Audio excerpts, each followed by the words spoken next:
سلام علیکم. وقت همه دوستا عزیزا و خیر شادی باشه. این سیب گران سمیت من دوستا ببینین دیگه. فعلا ماه ششم است. با این حدث ببینین دوستا، باز نگین شاید که دا وقت پر بود و حال نشان نمیده و شاید خالی باشه. نه او تو نیست دیگه. سیبای منام خدا پر است دیگه. این شاخ ها را در شاخ چی شده؟ شاخ بالای شاخ آمده. این تو سیب گران سمیت بهترین سیب است تجارتی دیگه. مقاومت بالا در سردخانه دیگه، برای خوردن تازه بهترین ویتامین سی است. این خودش هم تو چون گران سمیت یعنی چی؟ سبز است، همیشه سبز می باشه.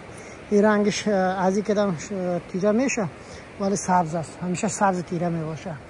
و این دیگه ورایتی از این سیب است دوستان. و یک گران سمیت دیگه هم هجا است و هم همون حد که بود. حال دیگه میوش فوق العاده. این داخل میوهش دوستا فوق العاده میوه داره.